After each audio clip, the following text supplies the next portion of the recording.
INSP is an exceptional charity, and I'm proud that it is based here in Glasgow, supporting over 120 different street papers in 40 countries over 6 continents of the world. Street papers give people, the poor and homeless people, a chance to help themselves and to find a way back into mainstream of our society. The vendors are what we're all about, and it's very, very difficult being a vendor, and the people who stick at being a vendor for more than a month are a rare breed. And when you get people who stick at it for years and they develop and build their own lives, then it's fantastic. I'm quite often spokesperson for the big issue because nobody else wants to do it, but I quite enjoy doing it, and it adds to doing my big issues, and it tells people how it can happen to anybody that they end up in a situation or in difficulties where they need a help.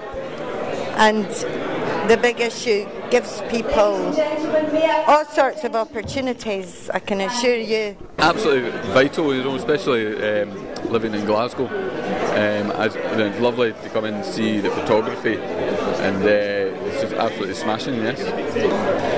I think it's really important that people realise that all the hard work and the effort, and also the kind of personality behind the big issue and other street papers.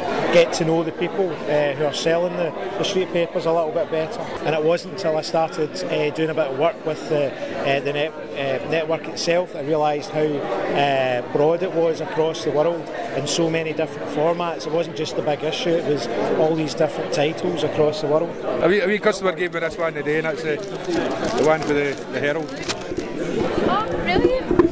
And that's with the MSP? Aye. Yeah. How did he get on with selling was he not very good? Oh, that was a laugh. He was just laughing and joking. That's what makes my days, you know what I'm saying? The fact that people trust and believe in me. Trust and believe in me. That's as simple as that. I think what it does is drives home to people, you know, the position of people that sell the big issue, and gives them a leg up really in people's eyes. But you know, they are people after all. They've had a bit of bad luck. Now they're trying to get themselves back into a positive situation. So big issue helps them do that quite well. But the important thing is that the big issue for 22 years has stood resolutely behind homeless people as people who should be given the opportunity of a hand up and not a hand out, which means that their social circumstances, their financial circumstances, and all the circumstances that they operate under become improved by learning to use their money, by learning to stand on their own 2 feet, and by learning to morph their way out of poverty. That's what we need to be doing, and that's what the International Network of Street Papers practices all over the world.